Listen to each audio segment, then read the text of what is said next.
Welcome to the Whitetail Advantage Podcast with your host, Brett Bovin.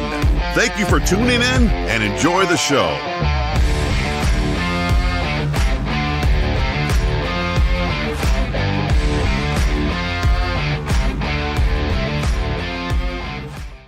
What is up, everyone? Welcome to the Whitetail Advantage Podcast. I'm your host, Brett Bovin. If this is your first time tuning into the show, welcome. We open our arms and hands to you guys. Thank you again for tuning in. The producer of the show is not here.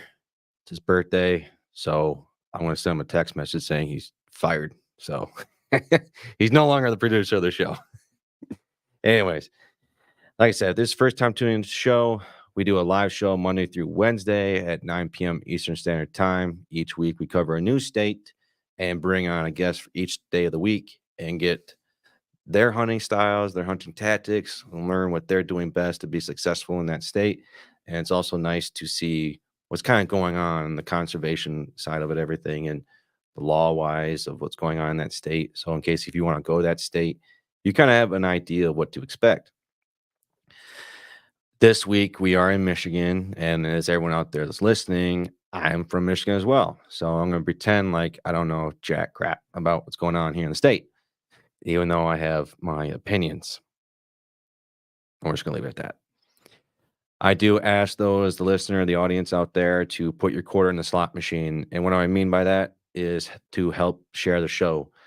I believe hunting is a dying sport, a dying lifestyle, and we need your guys' help to share the show, to spread the word about hunting. It's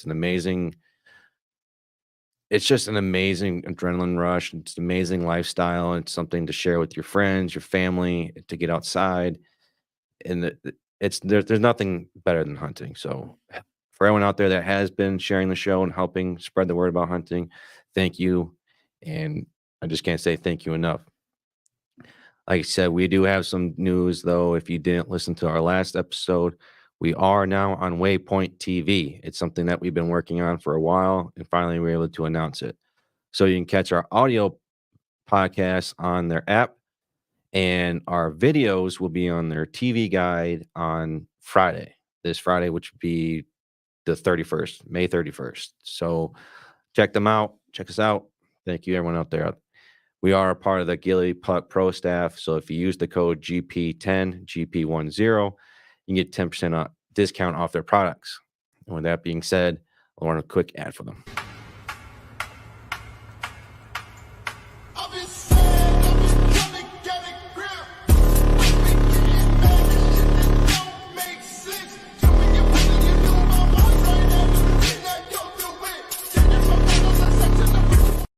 So like I said, use the code GP10, GP10, get 10% discount off the product.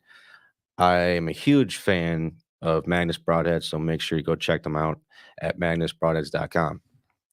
If you're listening to this and watching us during the live show, obviously comment during the show, and we can pop your questions up during the show and your comments, stuff like that. But enough of my jibber-jabber intro, boring bullcrap. Let's get into tonight's show. We have an amazing guest tonight. Let me take that back. Yes. It's their very first time being on a podcast. So they said, Brett, do you have a beer? I said, no, I haven't had a beer on the show at all. So with this being their first podcast, I'm going to have my first beer. With that being said, let me take a drink. Oh, that's refreshing. Anyways, enough about me. Let's bring on our guests, Alec, Luke, and Ian.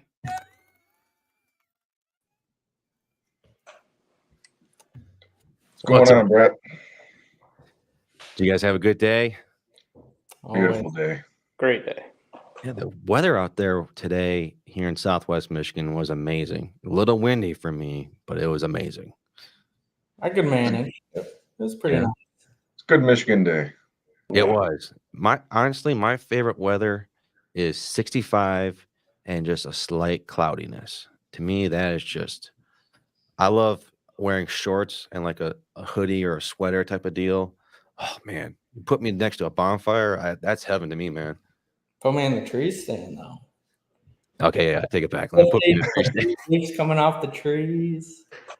I don't know why people don't like hunting. That's the best feeling in the world. Just sitting out there in the tree stand, enjoying the nice cool air, seeing everything wake up and seeing everything going to bed, leaves changing colors. Obviously, I want them to change red with blood, but we can't all be picky, whatever. Take what we get. Exactly. So, guys, can you guys give a little background about yourself, introduce yourself? We'll start off with Alec, Luke, and then we'll go to Ian. Yeah, for sure. First off, I think I do a little cheers, Brett. First beer on the podcast. Running it. But yeah, so I'm Alec Mangino. I'm 21 years old. I graduated in 2021. We're around the Mid-Michigan area, Saginaw County, Shiawassee County area.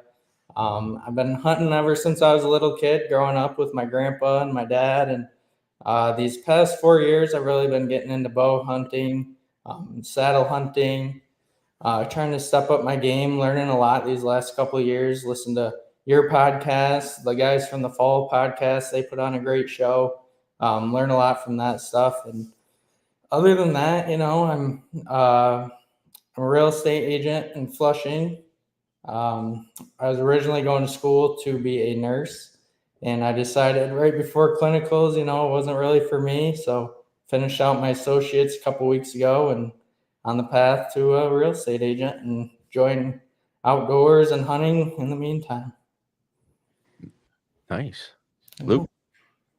Yeah, Luke Harris. I am a apprentice lineman, so that helps fuel my addiction for hunting a little bit. I'm 26. I've been hunting for about 14 years. Growing up in Michigan, being south of that line, being in the shotgun only, that's pretty much all I ever did. Growing up was all 12 gauge shotgun. It's just recently, last couple of years, finally went out, got myself a bow, and I am more addicted now than ever. Yeah, I can't stop. It's the healthiest version of crack, my friend. Oh, it is. Ian? Hi, I'm Ian Gross, 21. I'm also an apprentice lineman. I grew up in Chesaning, Michigan, just a small little town. And a couple years ago, I moved over to the middle of the state. And growing up, I always hunted private land. And to me, a buck was a buck. And as I got older, I've just been targeting older deer and trial and error. I've just been trying to learn what fits me best, because really, I believe hunting, everyone does a little bit different, and it's all personal preference. Yeah, I think everyone kind of gets their niche based off how they grew up and how they were taught. I mean, when I grew up hunting, my dad only hunted with a bow, so he taught that down to me. And back in my day, I mean, you guys are pretty young for this, but I had to shoot with fingers. That's how I learned how to shoot a bow. Shooting at a bale of hay, just practicing shooting with that. Now I'm up to using releases and back hinge release, stuff like that. And I'll never shoot a gun. And the day I can't draw back a bow is the day I'll push a crossbow. And gosh, I hope that day never comes. Please, I'm putting my hands together in prayer. Please don't let that ever happen. You're picking crossbow over a gun? Oh, heck yeah. Yeah, there's, and I've had my comments on crossbows, but there's still somewhat of a skill that you need to at least use with a crossbow. And a gun, in my opinion, you can just pick it up the day before. All right, sight it in. All right, let's go hunt. So Absolutely. Fair enough. I just won't ever pick up a gun to go hunt. And for me, shooting a deer with a bow, there's so much that goes into it. And I think people don't understand of what goes into shooting with a bow. I mean, so little small things can go wrong. I mean, hitching your nock on the string and then accidentally maybe having your arrow fall off the rest, and then clicking on your release and drawing back. There's so many little things. And plus, on top of that, you got to get a deer at least 20 yards. So you got to get them within that close of a range, and so they can smell you, see you, and so many things can go wrong. And I just love that challenge of shooting with a bow. So to see you guys picking up a bow, it's pretty sweet to see, man. Yeah, for sure. And we tried to add that camera factor to it last year, and Some days it was easier to say, I'm not pulling out the camera. But some days when you do and you get them deer coming in, that's a whole nother challenge in itself. Yeah. Have you got what type of challenges? So if you guys now kind of been doing your bow hunting now, what type of challenges have you guys seen mainly as hunting with a bow? As far as just like bow hunting or bow with the camera, or Just take the camera out of the equation, just in general hunting with a bow. I mean, a lot of people, they don't want to hunt with a bow because it's a lot of factors that go into it. But what made you guys transition kind of from shooting a gun to mainly focusing on a bow? I'd say for me, the biggest transition why I wanted to switch was kind of like what you said. Anybody could go out there with a gun. I wanted to get out there and do something that a lot of people don't do. Get up in a tree, have to get a deer 15, 20 yards. Just the excitement of it compared to sitting there being able to shoot a deer at 150 yards. Right. So that challenge aspect of it was a big thing for me. I would have to agree, and I would also say I hear a lot of Michigan guys say it like after that November 14th mark, right before gun season starts. I mean, right before that day is your best chance of tagging your buck. If you haven't tagged your shooter or whatever you're going after before November 15th, like your window gets smaller and smaller by the day. Right. Yep. And I'd have to agree with that too. It's more just a thrill. It's definitely a bigger challenge, and there's a lot more factors. Like you were saying, you definitely have to get a lot closer to them. And I believe the deer each year, they just get smarter and smarter with the technology coming out. And definitely helps, but it's tough to beat the big ones. I was talking to my buddy when we were covering Illinois, and they have, I can't remember, I think they're a 1 buck state. I don't quote me on that, but those deer act their age. Here in Michigan, a 2-year-old deer is going to act like a 10-year-old deer. I mean, they're just freaking smart. And I'm not ashamed to say it, man. I'm not against shooting a doe. I mean, I've had my rules of when I do shoot a doe and when I don't shoot a doe. I'm going into my 18th, 19th year of hunting. I've shot a doe, but I've never put my tag on a doe. I mean, these deer, at least for the does, they're just freaking Einsteins, man. They are. I don't know what it is about does. It's just, they're just so smart. We can't not shoot does where we're at. Like the population of does is just crazy. Oh, really? So there's a lot of does in your area then? Yeah. Last year, me and Luke got together and did some late doe hunting with the guns. But usually, first week or two of bow season, I kind of take it as an advantage to wrap your tag around a doe, get some good practice in with the bow. And personally, like I still get the adrenaline rush, and it's just as much fun shooting a doe too. Yeah. So my usual routine for shooting a bow throughout the year is, I can't remember exactly what month I generally start, but April. So I'll shoot my bow from April till August at just your regular circle type target. And as soon as September 1st rolls around, I'll throw my 3D target up and start getting my eye picture sighted in with the deer. So now I'm starting to repetition my brain into seeing a deer and getting that stuff processed in. And then sometimes I'll shoot way out, and during that time frame from April to August, I'll push my limits up to like 80, 90, because then if you practice at that distance, when I shoot up to 20 yards, it's basically just it's like 5 yards. There we go. That was nothing. Right. What type of practice routine have you guys picked up so far? Or are you guys still kind of working on that? So I guess I've been probably shooting a bow the least amount of time out of 3 of us. Last year was actually my first buck I shot with a bow. And I didn't spend enough time last year drawing back and holding it, because when that buck came out and he started coming towards me, I drew back way too early. And at that point, he was walking right towards me, so I couldn't let down. It felt like 10 minutes. I'm sure it was only 2.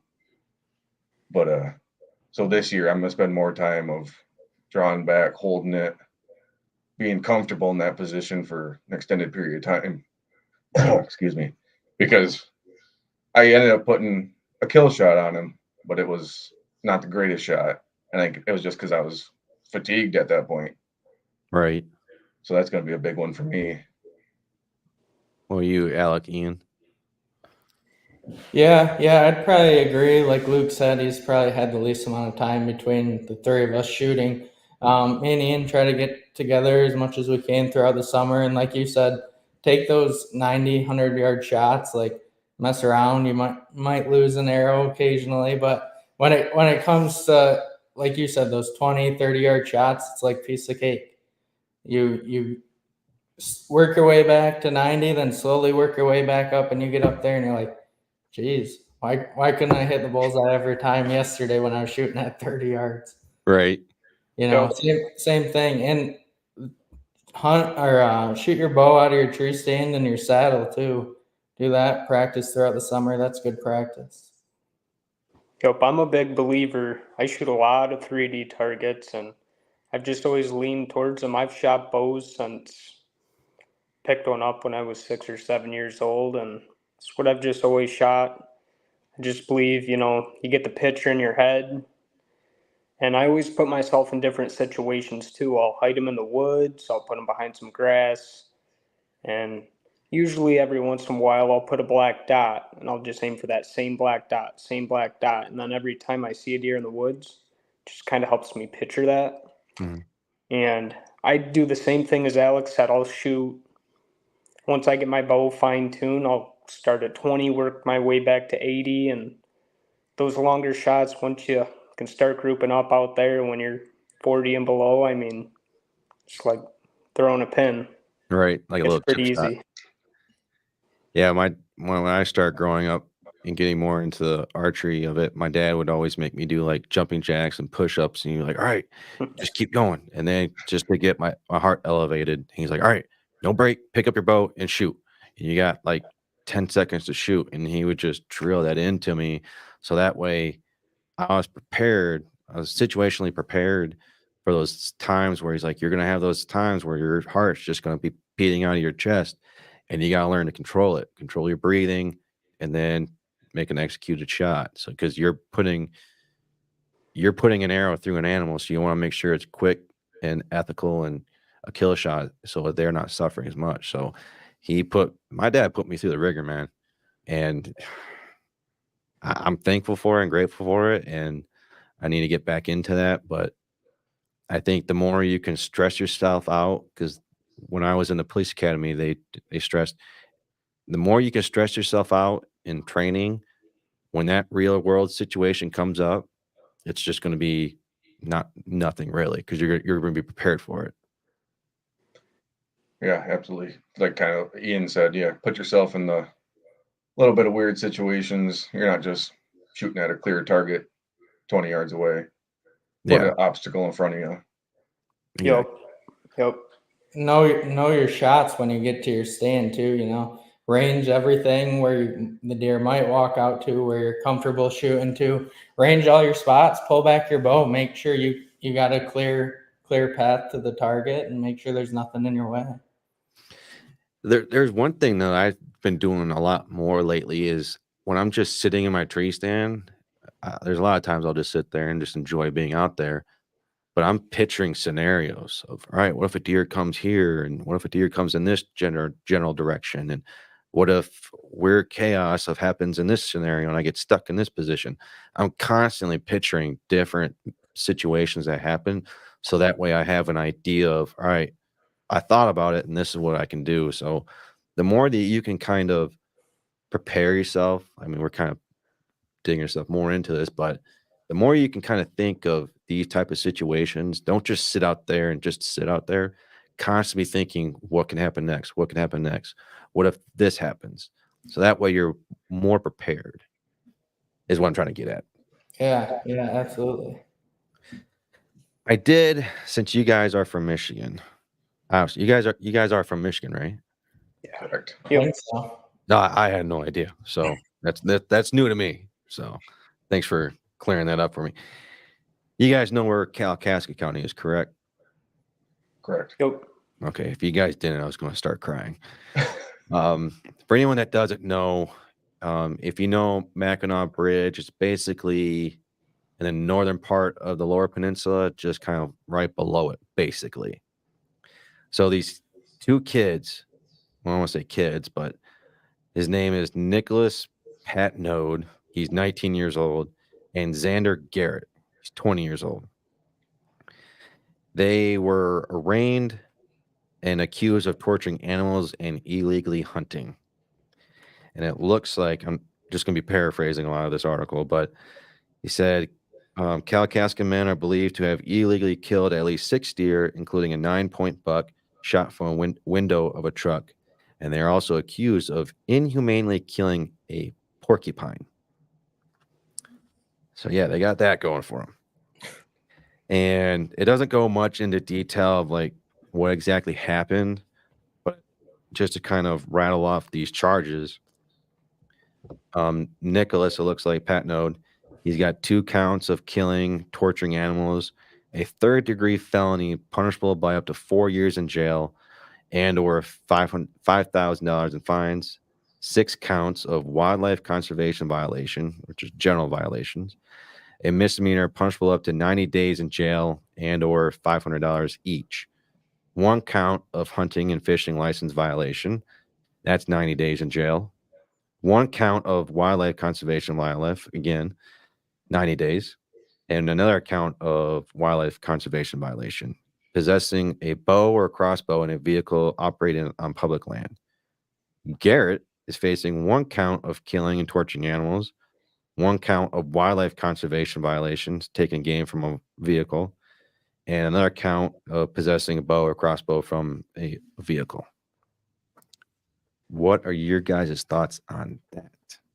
And it looks like this just happened in May of, it happened in October, November of 2022.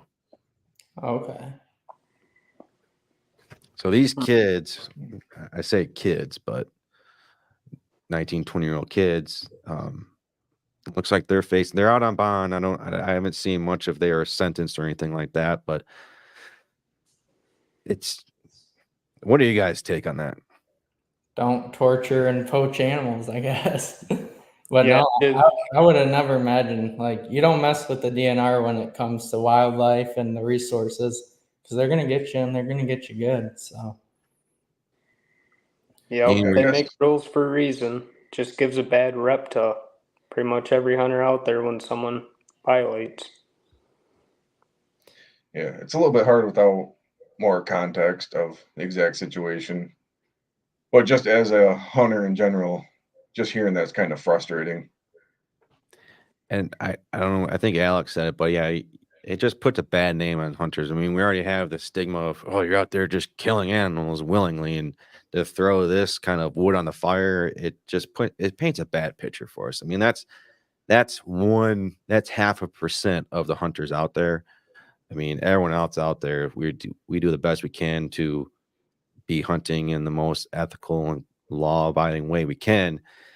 And to see this happen, I was reading and it was just sad to see, because I'm like, oh, they're just going to add that to the fire of we are just bad people, basically. yeah. Right. Yeah. And what did you say? They shot a 9-point buck? A 9-point buck from a truck, it looks like. All right. Like that's not even giving us a bad name as much as that guy that's out there doing everything right. Like that could have been his target buck. He's putting everything he's got into the season and enjoying everything and going after that maybe his target buck, and poof, somebody ruins it for him. Yeah, and it's just sad to see. And that's a great point. And you ruin it for other hunters out there. And this guy could have possibly been watching this deer for years. You just don't know. And to see that so if I was after that deer and to say I was kind of wanting to see him grow to the next year and see his potential, it'd be a bummer for that person in that situation. And for anyone out there that's listening, watching, that's not us as hunters. So don't take that into what we are. Yeah. And speaking for myself, and I think probably all you guys, I mean, I get upset whether I'm shooting a deer or I'm shooting a bird. if I put a bad shot on it, I get upset with myself. I'm not out there to hurt animals. We're trying to do it in the most ethical way possible. Correct.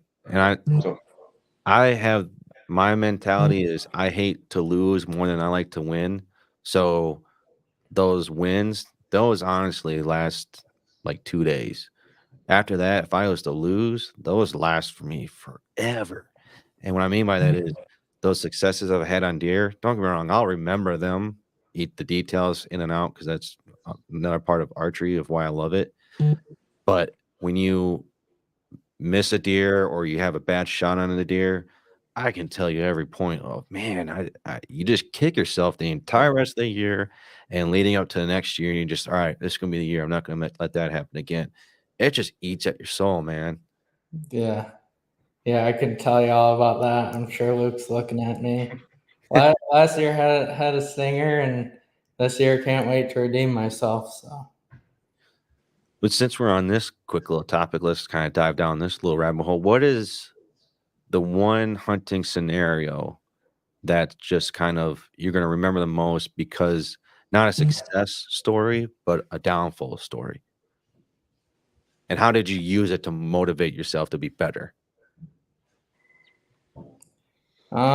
Should I pass him? Should I shoot him?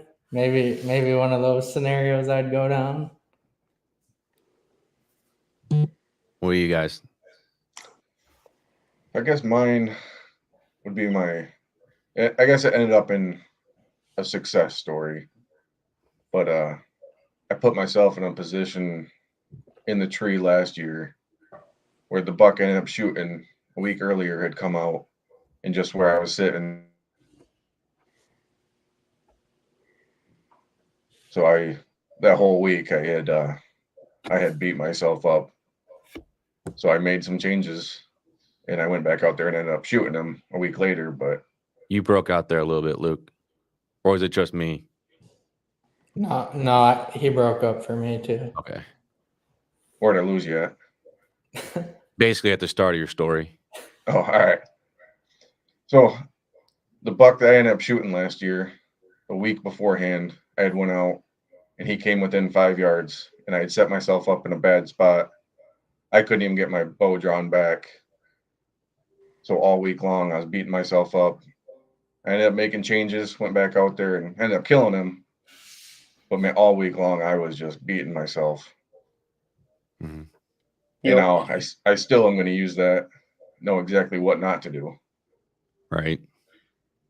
Ian? Yeah, I think the biggest thing for me is patience. So, for example, 2 years ago was my first year trying out public land, and I really had no mentor, read a couple things online, and I just kind of went in blind. And the biggest tip I got from people was go back where no one else will go. So that's what I did. I got back in there, seen a handful of deer a week, which I wasn't really used to, and was getting frustrated. So I started hopping around, and I just wanted to give up. And one night, a mid 130s 11 point came in, and it was a perfect scenario. He was coming right down the trail. He'd ended up 10 yards away, and I got excited and ended up drawing back. I was in my saddle. It was also the first year I was hunting out of my saddle. I didn't practice enough out of it, so I wasn't too comfortable in it. And the only position I felt comfortable shooting out of wasn't the best shot. So he ended up coming down the trail. I drew back, got excited, let an arrow go, hit a tree. If I would have let him come in, been more comfortable in that saddle, could have spun around, he'd have been 10 yards right under me. So I believe that patience, that's a huge factor that I definitely had to work on, and just being patient, letting them get a little bit closer and waiting for the perfect opportunity. Yeah, I ran into one of those situations. I think I was 17, and at the time was this giant 8-pointer. I mean, giant for me at 17 years old, and he came right underneath my stand, and I'm not thinking, I'm 17 years old, new to hunting. I was like, oh, I need this deer.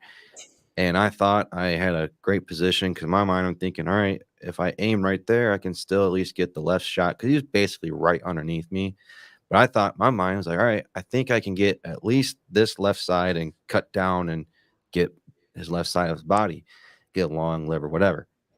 Nope. I rushed it, pulled back, and I shot right in the back near his spine, and it kind of stuck in him. And I thought it was a pass through at the time, and not being. And we tracked him for a while. And my dad, we're just seeing drop after just a little drop. That ate me alive for like 7 months, because I was just like, man, I can't believe I rushed that shot. I can't believe what I'm doing. At that moment, I was like, I'm going to give up hunting at the time, but I'm glad I didn't, because I used those as motivating to me to do better and to take my time, be patient. Like you said, just take time to be patient. And archery and just hunting in general is a very patient game, and it's going to teach you. It's going to basically break you to be patient. If you aren't patient, it will mold you into being patient. That's for sure. And I'm not Very saying that humbling. there's been instances where I've drawn back a bow and I've had a deer come and I've drawn back and I've shot right away. But I've taken a lot of time in my craft of shooting my bow. I feel comfortable now in those types of situations, but I'm making sure that they're completely broadside. So learn from your mistakes is what I'm trying to say, and use those as motivators. Don't let them deteriorate you and think you need to give up hunting and that you're a bad hunter. So that's your shot. You wait for perfect broadside. No, there's some times that I'll push the limits if they're more quartering away from me. There's sometimes I'll push the limits on that. But if I don't think that I'm not going to at least get for sure a lung, a liver, what the case may be, then I'm not going to take the shot. I mean, I'll push my limits to what I can, but it's only to my training that I put myself through. And if it's a complete broadside, my lethal range for me is 60, 65, 70, up to that. Perfect conditions, though, which they're not. But if they're just slightly teetering away, they better be somewhat close to me within 30, 40 yards. And I better believe that I'm going to be able to be patient and not have to worry about spooking them or whatever like that case may be. That's just mine. I mean, I've been hunting with a bow. Like I said, I'm going on my 18, 19 year. I've been hunting, but I've been shooting my bow since I was 8. Yeah. It's just a lot of repetition, man. Anyone out there that's listening out there, repetition, but it's the correct way. And like I said, my practice routine from April to August, why I do that from just shooting at a blank target with a circle at the end of it, that's just form and getting my heart rate elevated. And then that's when I move into September, where I start picturing that eyesight picture of the 3D target. I'm picturing a deer, so I get my eye used to it, my brain used to it. But that time leading up to it, it's form, and form. Yeah, absolutely. Yeah, repetition is one thing, but good repetitions are a whole nother. When I first started shooting, I really hadn't been around too many people that shot, so I was just out there slinging arrows all over the place. It was until I started talking to people, watching videos, learning about it, before I actually was able to figure out how to do it right. Right. And everything just started coming together after that. When I was young, I thought I had to keep that my because I'm right-handed, so I had to keep the pin dead center of that circle. So I was like, I can't move, it can't do anything. It's got to stick right there, otherwise I'm gonna miss. So I'm death gripping my grip, and I'm just making a bad shot here and there. And my dad said, no, just lightly hold it in your palm, your grip, the little right there between your thumb and index finger, lightly hold it, and it's okay to let it float as long as you're staying within that circle, your kill zone right there. At the end of the day, that's what matters. So it's okay to let that float a little bit. Yeah. I'd say don't be afraid to throw a couple arrows down range before you go sit in your stand too. You're out there and maybe you're 10, 15 minutes earlier, keep a target on you and throw a couple arrows down there. I mean, yeah, I do that. Yeah. I do that for sure. I get to my parents' house and I always get there like 10, 15 minutes early. And I throw one of my little old ratty targets, whatever distance, I range it, take 2 shots, boom, I'm golden. Yeah. Same thing. Like if you're going to the gym, are you just gonna go in there cold, or are you gonna if you're not stretching and you're not maybe walking on the treadmill for a few minutes, like you're more likely to pull a muscle or make a mistake. Same thing for bow hunting, really. Exactly. Let's get into some hunting stuff here. What are you guys hunting? Public land, private land? What's your guys' preference? I'm all private. I do half and half. I do half private, but I've moved mostly into public. Yeah, I'm pretty much private too. I think Ian's talking me closer and closer on the edge to joining him next year on some public. So we'll see how that goes. What type of challenges so far, Ian, have you come across in hunting on public land? I mean, every scenario possible. It's a whole different ball game. I mean, you think the biggest challenge for me is definitely finding a spot. Like I said earlier, a lot of guys told me get way back in there where, no one else wants to go across that creek. That's way steep. Get on that other side of that ridge. But what I found is there's a lot of honey holes that are 300 yards within a public road. They're just overlooked.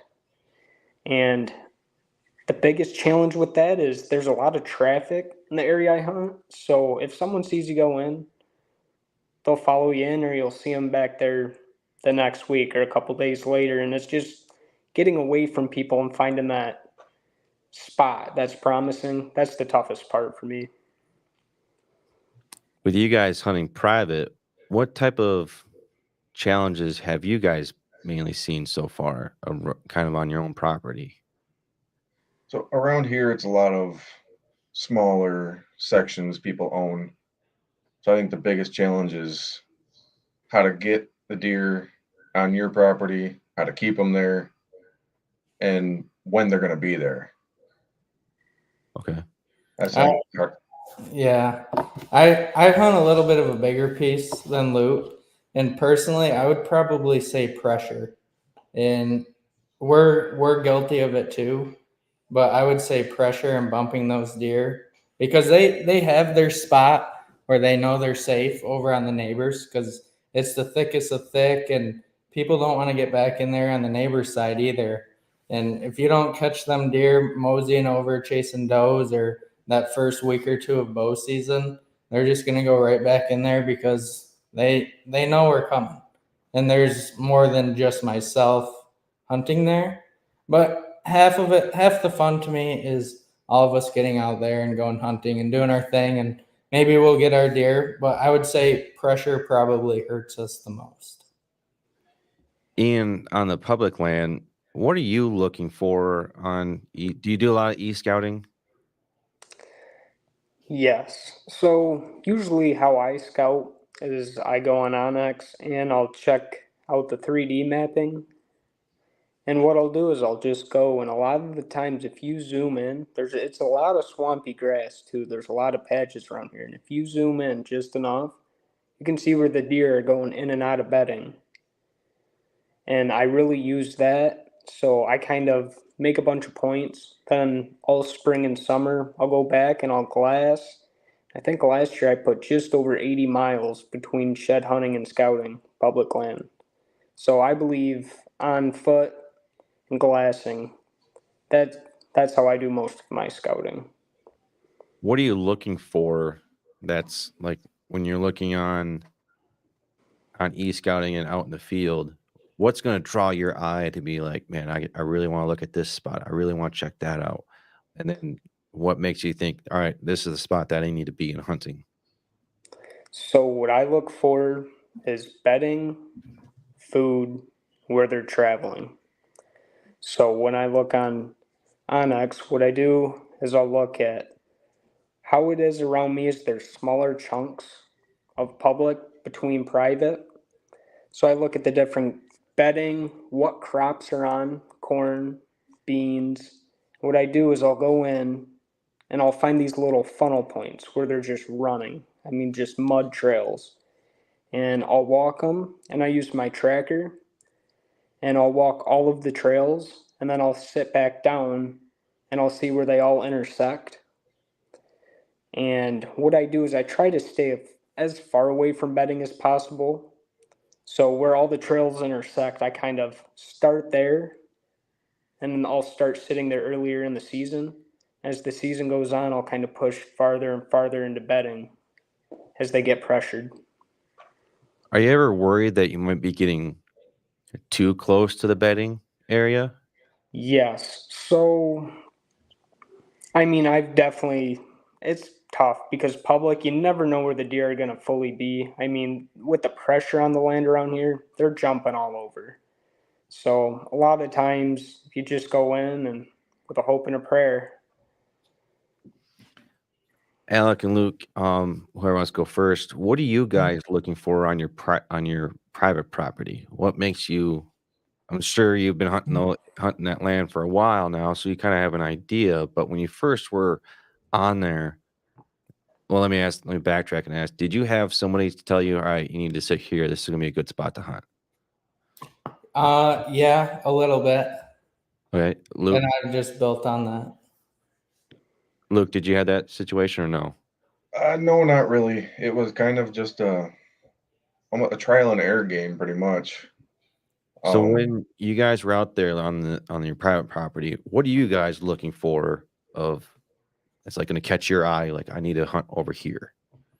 So for me personally, this year I believe is going to be my 4th or 5th year hunting this piece of land. And the biggest battle the whole time, and it still continues to be a battle, is access. Because try to kind of picture like a horseshoe. In the middle of that horseshoe is just all open fields. There's some ditches. All the fence rows are gone, but those woods are all along the outer side. And we get a lot of southwest winds. And when we're walking straight to the north. So a lot of times our wind is blowing towards the areas we want to hunt. So we kind of got to do a lot of piecing and sneaking to maneuver our ways around the areas where these deer are bedding or feeding and try to sneak in there the best we can. Luke? Yeah, so right now what I mainly hunt is a 20-acre ag field. And it's surrounded by woods on 3 sides and then a road. And the 20 acres is mine, so that's all I can hunt. It's kind of a guessing game on where the bucks are going to come out of, because they come out of all over.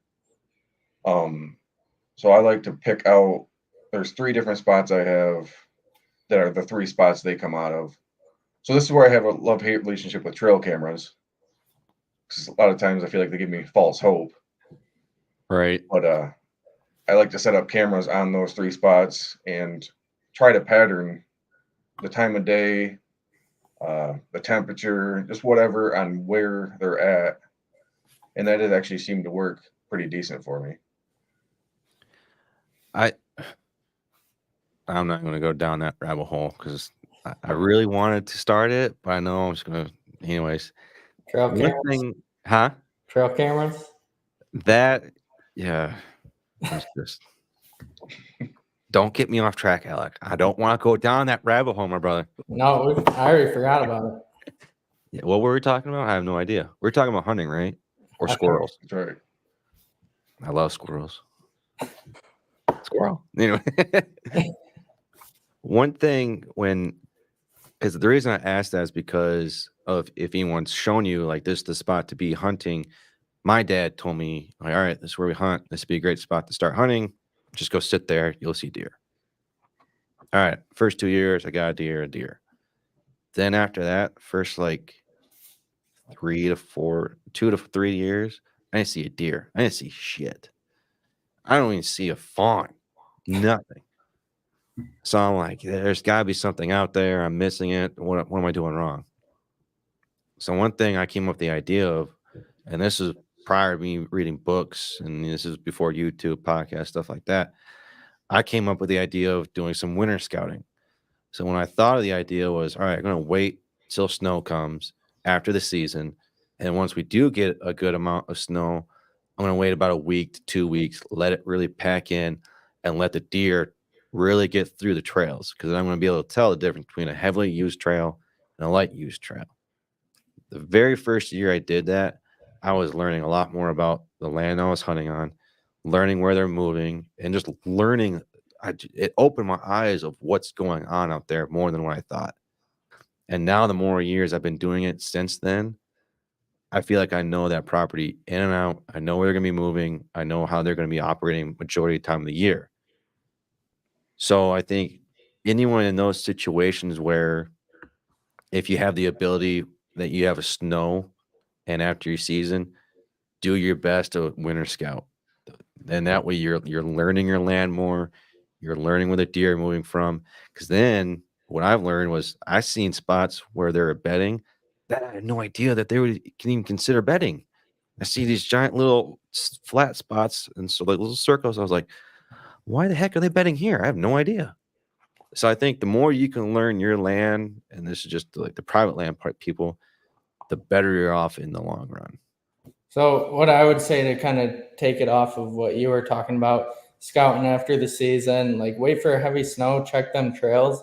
What I did differently this year is usually after first week of January, I pull all my cameras. But this year I kind of did it a little differently. The end of January, middle of January, I was doing that scouting, waiting for the heavy snow, look for them good trails. What I was doing is I just kept flipping my trail cameras on this trail, on that trail.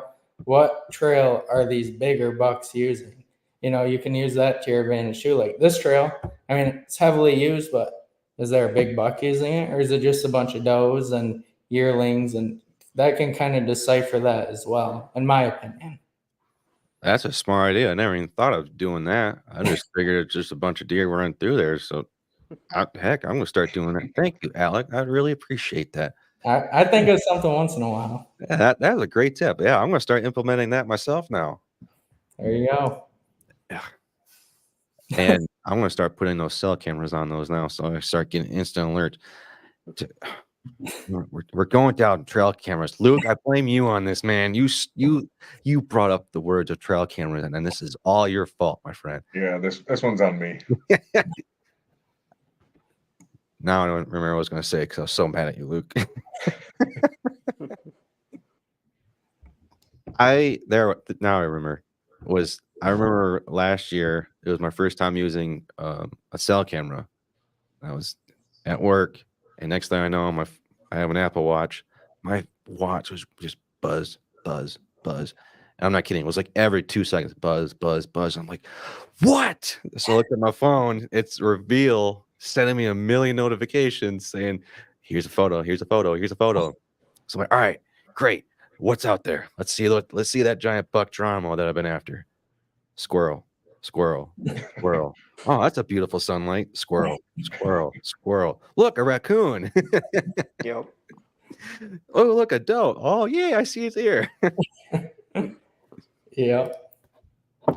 That's the problem I've kind of get my pet peeve about cell cameras. You get so excited, and then you look at him and like crushes you. Mm-hmm. Very easy to get caught up in all the notifications coming in. I had to turn them off. I was like, I don't want to, but I'm tired of the million notifications coming at once. And then you go like a whole 3 hours of nothing, and then bam, 50 notifications within 10 to 2 seconds. I like the surprise. I don't turn on the notifications. I go on the app. Do I have one picture today or do I have 20 pictures today? It's a surprise. I remember last year, I wasn't feeling good. I wanted to hunt in the morning, but I woke up and I was like, I just felt sick. So I just like, I'm going to stay in bed and get some sleep. I woke up, looked at my trail camera, like there better not be a deer that near that stand that I was going to hunt. I kid you not. There was a deer 25 yards away, right in front of my stand. And you know what I woke up to? My buddy texted me saying, hey, where were you? I thought you were going to be hunting. There's a deer right there. Why didn't you shoot him? Oh, because you're not in your tree stand. You can see your tree stand in the camera. Yeah, so I got made fun of that. So fair enough. It happens. I did want to ask, though, one question, getting close to the end of the show here, is with you guys being in the younger generation here, with the decline in hunters, what do you think is the reason behind it? And what is a good thing that as your generation, people that are hunting now and my generation of 30 plus years and people are aging out, what do you think are some ways that they can help introduce kids to hunting?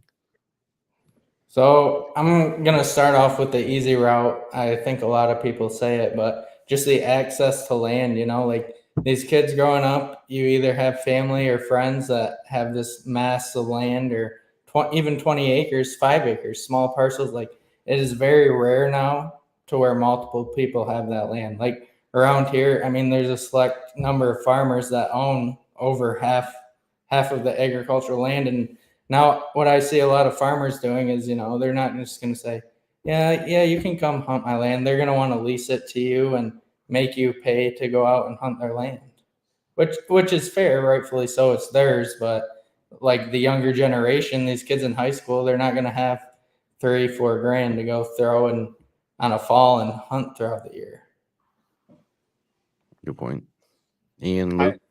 I believe the biggest thing is technology. I mean, when I was growing up, I did not have a phone. I go outside and I'd shoot my bow and I'd hunt, and that's what I did. And, I've noticed even as I've got older, technology is just, you can't keep kids away from it, and it's getting worse and worse. And they're more connected to that than outdoors. They just have no reason to go outside.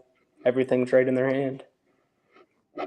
That deserves a round of applause. Luke? I think a huge part of it is the culture has changed so much. Even just for me, when I was younger, we take a 5-acre woods and you'd throw 6-7 guys out there hunting that 5-acre woods, and you're just out there shooting first thing that comes out in front of you. I think the culture has changed so much as far as a lot of people aren't doing that anymore. They're hunting the big bucks. They're hunting, I wouldn't say more ethically, but they're not shooting the first thing that walks out in front of them. So you're not putting 6-7 people in 5 acres. So it's harder to spread out. Right. Yeah, I agree with that. And I agree with Ian's point. I think with these kids nowadays, they just want to spend their time watching TikTok and these shorts and reels, and let's just say they're not even watching hunting. They're just watching those little videos. And first off, let me say this: half these shorts and reels are just people verbatim what another comedic said. So it's like, so you're just piggybacking off of them and you're making yourself quote unquote famous. So that's annoying to me. And then these kids, they just want the instant gratification of, oh yeah, quick. All right, sweet. That was funny. That took me 15 seconds. All right, let me swap to the next video and just keep doing it over and over again. They just want to sit on their phone, on the couch, and they just want to be addicted to it. And their attention span is just getting worse. I mean, I was reading this article where, excuse me, that if they were to watch something that was 5+ minutes long, they started getting anxiety and their attention span just decreased. They couldn't focus on what's going on. And so I don't like to do reels. I'm not going to do it. I don't watch that type of stuff. I think that's not just a hunting problem. I think that's a societal problem. And I think that definitely needs to change. And I saw a couple months ago, there was a bill being proposed that they're going to ban TikTok. So I really hope that's going through. I don't know the status on it yet, but that's my take on it. I have a lot more takes on that part, but I'm just going to leave it there. And Luke, I think you made a great point where I don't know when it started officially, but people nowadays, when I was growing up, the term was, if it's brown, it's down. You're just going out there shooting the first thing you see. Mm-hmm. And now it's this narrative of, you got to let them grow. You got to let them get mature. And to me, a mature deer, when people say you got to shoot a mature deer, then they say, I ask them, well, how old's a mature deer? 5 years old. And no, a mature deer is 8+ years. So they're really old. So they want to get them to that mature age so they can get the biggest rack possible. No. So let me ask this. You see it, you know for a fact this deer is 8+ years old, and you see a 4+ year old deer that has a 150 plus rack compared to the older one that has maybe, let's just say 80. You're telling me, and you're the guy that's saying that you're going to shoot that old mature deer. You're telling me you're not going to shoot that 150 plus deer. You're kidding yourself. Okay. So don't even play that game with me. You're going to shoot that giant world-class deer. So don't get me wrong. And I think now it's more of people putting in the work of they want to see these deer get to that age. And here in Michigan, it's just hard to do. And Michigan's broken. For anyone out there listening, how Michigan's broken up, it's broke up into 3 zones. So UP is the zone 1 all itself. Zone 2 is Mackinac Bridge based, and then all the way down to, if you took a line from Grand Rapids all the way across, that's zone 2. Anything below Grand Rapids down is zone 3. And we're in zone 3. Seeing a deer at that caliber of 150 plus, we have more of an option to see them, and where we have the ability to see them because we have more ag, stuff like that. You move more north, those are become freaking unicorns, man. You're just not going to see them. So I think I don't remember where I was going to go down with that. I just, I think people just need to kind of put themselves in a reality check at that point as well. Yep. Yeah, for sure. I agree with that. I mean, Michigan has the potential, same potential as Ohio. We could have 180-inch deer. I mean, there's a few here and there, but you don't see 150s every day like you do in Ohio. I believe it's just a whole tag situation. I mean, you give someone $2 tags, they paid money for them, they're going to fill them with anything they can get. Right. I believe that's a huge problem. And one thing that I definitely want to see after talking to some guests from, it was Iowa and Maryland, their gun season doesn't start till the end of November, beginning of December. I know that's never going to happen here in Michigan. That deer camp, and that's the tradition for centuries. Don't get me wrong. I would love to see gun season just push back just a tad to get me a little more into the rut. Mm-hmm. Yeah. But that's just never going to happen. I'm kidding myself. I think it will. That'd make a couple drastic changes for sure. Yeah. Well, guys, we're kind of near the end of the show. I like to ask all the guests if there was a story or a topic you didn't get to share, or we didn't get to cover, or if there was a question you had for me, whatever the case may be. You guys have anything or no? So you're from Southwest Michigan, you said? Correct. So what's one of the bigger challenges down there compared to what we said more towards Central Michigan? Biggest challenge on my property that I'm hunting, or just in general? Yeah, you personally. Personally, is just keeping the deer around. I mean, last year I saw, like I said, 5. It was roughly 5 bucks that were 140 plus caliber, and I've been hunting this land for a while. I've seen maybe 1 this year. Last year I saw 5 at least, and I was like, all right, we're gonna have a great year. Even these other ones that are not even that size, they're still gonna be a great buck to shoot. And then all of a sudden, they're gone. They're freaking ghosts. So that's the problem that we've run into across. And where I hunt, everything around us, it's a lot of food. On my property, well, my neighbor's property, we have the cover. So it's like, all right, I got everything made, but just to see them just vanish. And I don't think that's just necessarily my problem. I think that's a lot of problem in a lot of areas. Mm-hmm. But I noticed that in a lot of recent years was they just disappear. And when you're hunting, sorry to interrupt you. It's okay. I'll finish my story. I'll just no, go ahead. Go ahead. No, I don't remember where I was going. I'm just kidding. No, when you're hunting, are you getting into that cover? Or are you hunting edges? It depends on the type of year. So beginning of the year, I'm hunting the field edges and putting my spot into that. Once in a gray while, I'll put myself in the deep woods if the wind or conditions are right. I try not to get too focused on the wind. I know a lot of people are like, "Oh, you gotta focus on the wind." I think a lot. I think when we get into hunting, we make it too technical, too scientific. At the end of the day, these are just freaking deer, man. Just go out there, put your best spot possible. Yes, keep in mind somewhat of the wind, but the deer are going to move in any direction. They're going to come from left, right, up, north, down, below, whatever. So, beginning of the year, I like to hunt the food. And when it gets closer near the rut, then I'll start creeping back into the woods and I'll start creeping near those bedding areas. And I like to put myself in like little funnels near in between a bed and a food source, and kind of if I can do a triangle of food, cover, and cover, and put myself right in the middle, that's what I like to look for.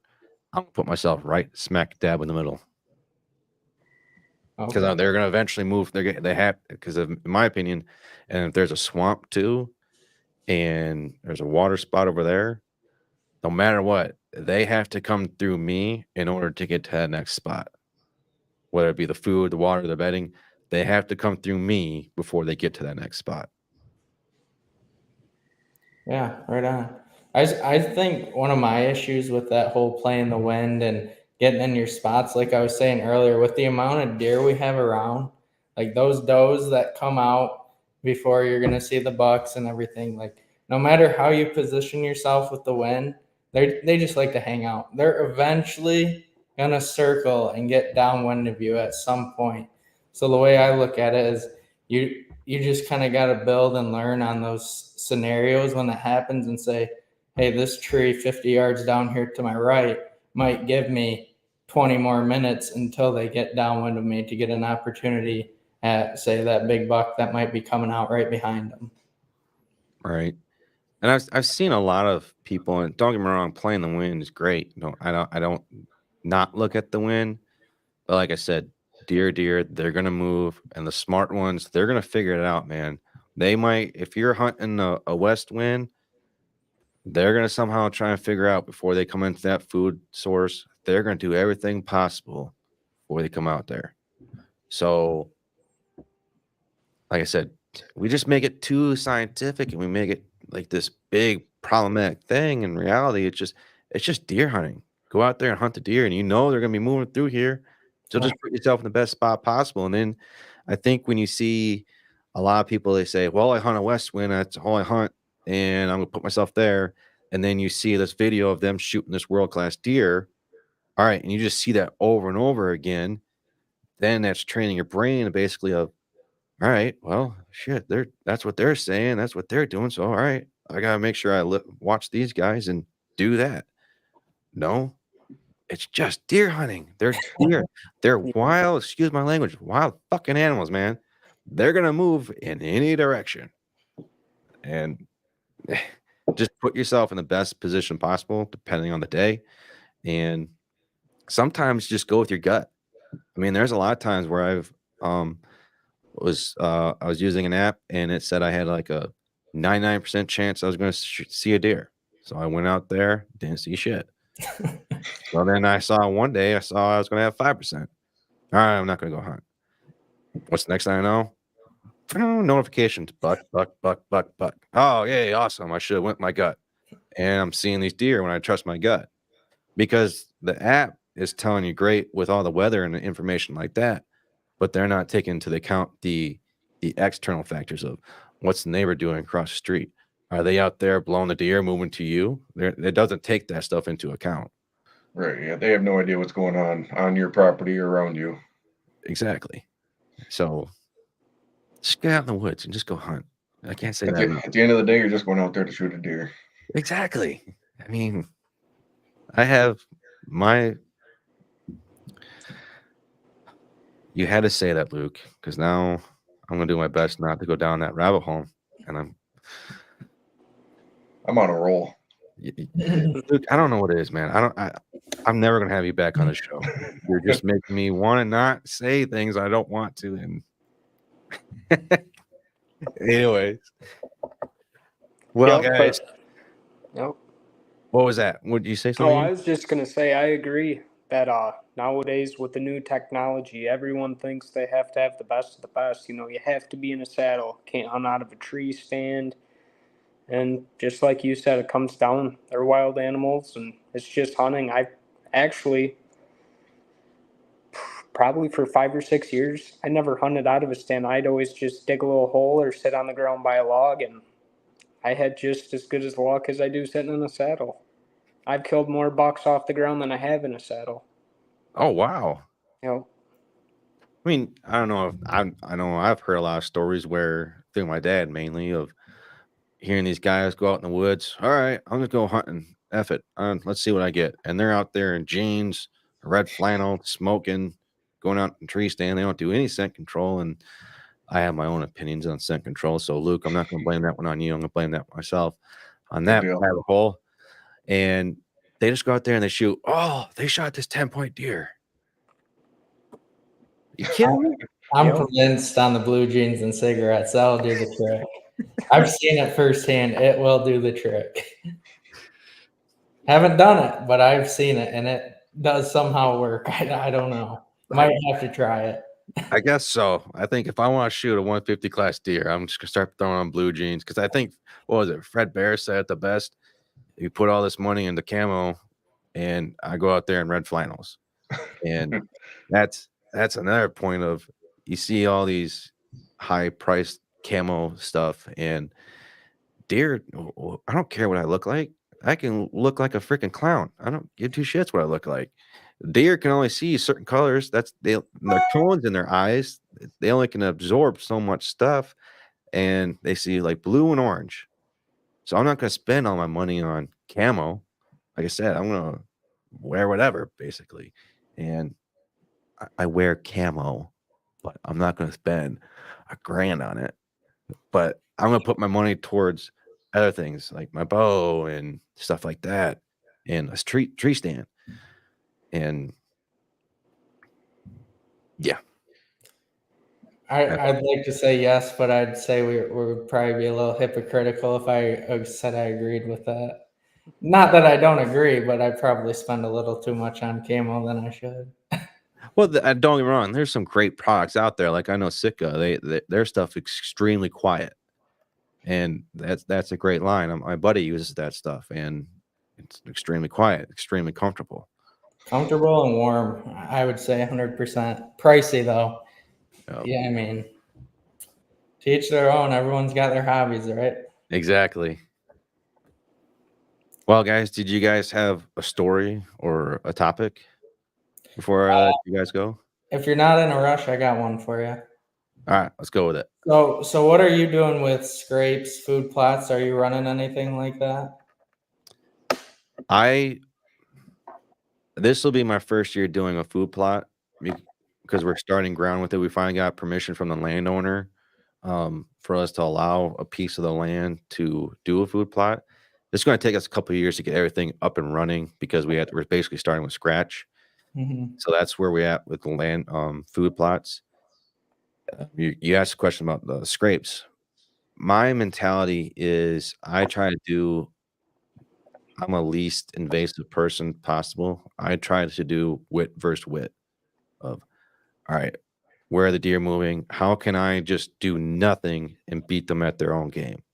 I mean, you see these people out there. I'm not saying people that go out there and they do the mock scrapes and stuff like that. I'm not saying that doesn't work. It works.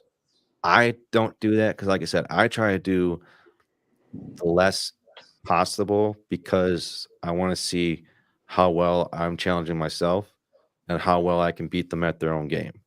And if I can beat them by doing basically nothing and just putting my stand in the best position possible, and I harvest a deer and I harvest the big mature deer at that, then that just makes my hunt season even more better. So Yeah, exciting. That's my take on it. I'm not saying I'm not going to do mock scrapes down the road, but I try to do the less possible because, like I said, it's wit versus wit. I want to beat them at their own game. Yeah, fair enough. Are you guys doing mock scrapes, stuff like that, food plots? Last year I really started to dabble into the mock scrapes, and not necessarily as much as making my own mock scrapes, but I would find one of theirs and I'd throw cameras on it, and if I noticed they kind of stopped hitting it, I'd freshen it up myself, and it seemed to do the trick, and it made a big difference as far as finding the bucks and the buck activity, as far as the routes they're traveling and where they're coming from and what time they're coming to those spots at the farm. So Yeah. I did that as well. Yeah. I started hunting a lot of scrape lines, and as soon as they would hit them hard for a while, and then they kind of moved to a different area, and I'd freshen them up, and they'd be right back within a week or so, and that definitely helped increase my deer activity during the rut last year. I thought it helped. Doing those mock scrapes. Yeah, so I would find a scrape line, and as soon as they started to get dry, leaves were blown over, I'd put a fresh one out. I'd hit a mock scrape there, and that whole line would be freshened up within a week or so. I guess I should start doing that. But It's pretty neat, You get in their territory, big buck. As soon as he lets his guard down, he gets curious. He'll come back out. right. Luke, how about you? I've found it as simple as you find a low-hanging branch, a vine, and you take a metal rake out there, rake a little bit underneath of it. I'll throw a camera on it. And I've had some that you get nothing, and I've had some that a couple days later there'll be bucks hitting it. I don't get too in depth with it. I never have, but just doing a little bit like that, I've seen it work. Yeah. One thing though I want to ask is what's one thing that you guys are going to be trying maybe this year or down the road that's different. So for instance, for myself, this year I'm going to be doing it for maybe 2 to 3 years of putting a shirt, like one of my hunting shirts, out in my tree stand. And the reason behind that is because me living here in my neighborhood, I've seen more of how these deer are more comfortable around people and they are less timid. So I can go in my backyard and I can see 5 does within 20 yards from me and they just stare at me, just, what's up? Hi. So I was like, well, I wonder if you can train deer like cattle, basically. What if you can do the same, apply that same mentality out in the woods? So I came up with the idea of I'm going to throw one of my hunting shirts up in my tree stand. And if I can, I'm going to throw like a scarecrow up in that so they get the scent. They see that silhouette type thing up there in the tree stand. So when hunting season comes around, they're not just going, oh, that's new. That scares the shit out of me. They're used to it. So they get comfortable with it. It's nothing that's going to shock them right away. So that's something I'm going to be trying. Is it risky? Yeah. But I'm willing to try it for a couple of years to see how they react to it.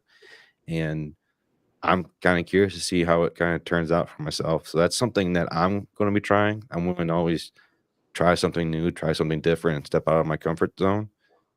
Is there anything that you guys are going to be trying to do that this year, or just kind of thinking about doing down the road? I'd say personally, not really as much as doing something new as much as building on what I kind of did last year. As far as last year was my first year saddle hunting, and at some points I think I moved a little bit too much, but then at other times I think moving gave me a huge advantage with my saddle because it gave me some opportunities I've never got before. So just kind of narrowing down those select times of, should I just go back to this same tree or should I go over to this spot? Like pick better times to do one or the other. And then the other thing I'm going to continue to try to work on is access. Whether it takes me 20 more minutes to get to my spot, if it's going to benefit me that much more, like why not take the extra 20 minutes? And other than that, I'd say another one for the summertime is glassing. I got into it a little bit more last summer, but I'd say I focus more on the same spots I was planning on hunting as far as like that square mile or when me and Ian would go together. But this year I'm kind of going to branch out, like maybe like a 6 mile radius around where I'm hunting, 3 mile radius. Like, where are these bucks traveling to and when are they traveling to these areas? Why are they moving this far away from here? Why are they going here? When are they coming back? You know, just try to get a better idea of like on their natural movements. That's smart. The more knowledge is power, my friend. Yeah. What For about me, you, me and Luke? For me, it's going to be hunting my ag field. Whether I go out there, it seems to be most times an hour before daylight or 15 minutes, I'm kicking up something. So I'm going to try to use the morning gray light to my advantage a little bit more. So that way I can see out there, see what's out there, and try to work my way back to my stand, knowing what's out there instead of just going out there blind and kicking up anything that is there. I haven't done that at all, so I'm going to try that this year. Ian? This year, my biggest goal that I'm going to switch up is last year. I will be hunting public land this year again, and I would just go walk. I was hunting 1.4 miles back in the middle of nowhere. It was taking me just over an hour to get back into these spots. And I mean, I was seeing good deer, had good activity, but it took too long to access. And the more I've scouted, there's a lot of honey holes that are within 300 yards of a road. And my goal is just to find a couple of those and just kind of test it out, see, the deer activity. And I believe you don't have to go that far in to kill a big buck. And that's my goal this year. I think everyone should at least have a goal going into the new hunting season. And on top of that, try and figure out what's something that they can do differently, something they can do new, and to test yourself. And this is one thing. I love all of your guys' points. And to test yourself, and it's also testing your limits in hunting. It's figuring out what works, what doesn't work, and to try and push yourself further. Because then, whether you succeed or you don't succeed, you're gonna leave away with something. You're gonna have some knowledge of what to do, what not to do, and how to modify it better. So if it worked, you can make it even better. So just to have a great goal into each year, I think everyone needs to have that. And it sounds like you guys have your goals. I hope you guys succeed on them. And I hope you guys have a great hunting success this year. I'm anxious to see what you guys do. But with that being said, was there anything else? Did you guys have another story or another topic? You going to TAC this year? Going to TAC? Yeah. No, I'm not going to be not going there this year. No. Me and Luke are trying it out. Oh, really? See what we can do. I don't think I can say this, but I know something about TAC. I don't know if I can say it because tomorrow's show I have Jesse Anderson coming on, and they have their own booth with TAC up there in Boyne, what city? I don't know how you say it. I don't know if it's announced or anything like that, but just be curious to see. Just keep your eyes out open for what's going to be happening with them coming up because they're going to be doing another event. All right. So leave it at that, and I'm going to ask him on tomorrow's show. I'm going to make him spoil the beans, not myself. There you go. Enough. Well, guys, I just want to say thank you for taking the time out of your busy day to come on the show. It means a lot. Anxious to see what you guys got moving forward. If there's a way for people to try and get in contact with you and follow you guys, how can they do that? Yeah, you can just find us on Instagram, Facebook, YouTube, Mid-Michigan Whitetail.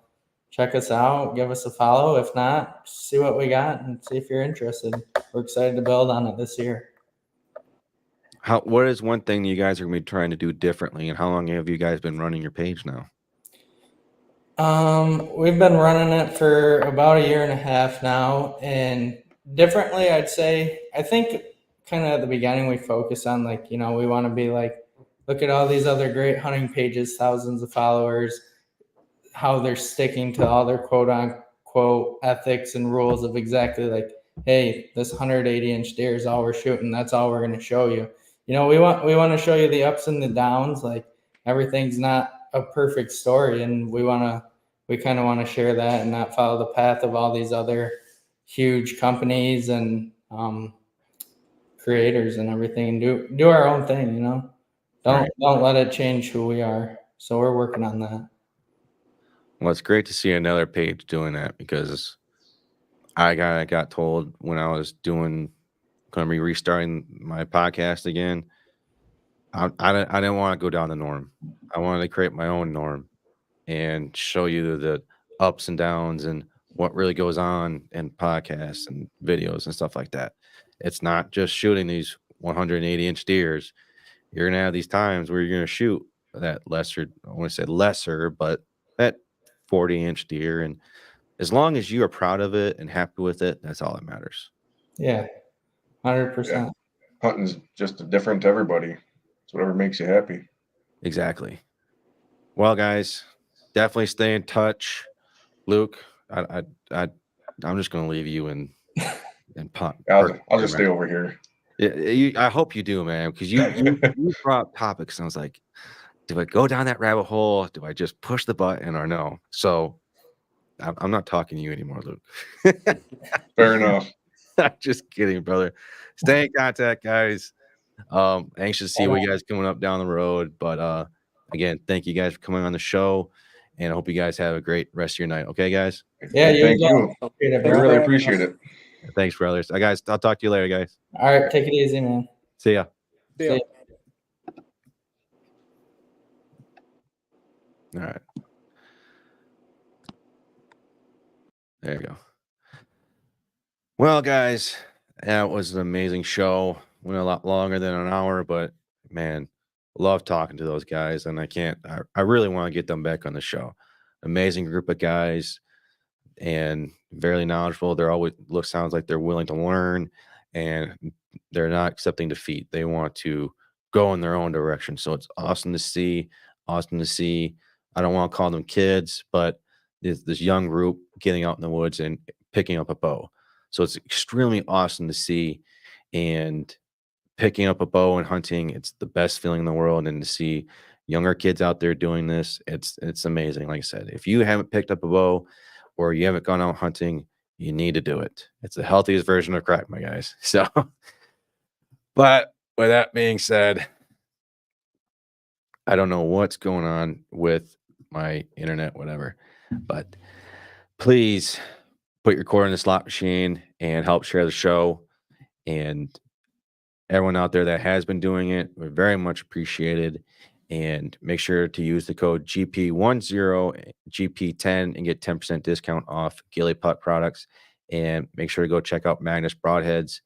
And we are, again, announced, like I said before the show, we are on Waypoint. So you can get our audio on the app, Waypoint TV's app, and our videos are going to be released on Friday, May 31st.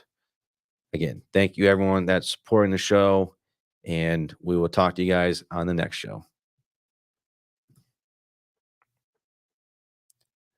What is going on? I don't know what's going on, guys. So, did my computer die? It won't let me. Well, we're just going to go with that, I guess.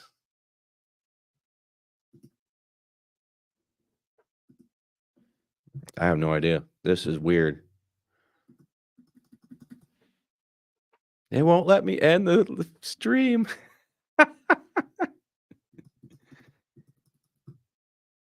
Huh. Well, we're getting some weird aftertake on the video, so this is new. Huh. I don't know what's going on here. This is a first. So I'm kind of see what happens here, because it will not let me end this stream. There we go. Nope, still not doing it. That's just weird. Yeah, we're just going to shut the computer off. Thank you, everyone, for watching the show and watching this weird little ending of it.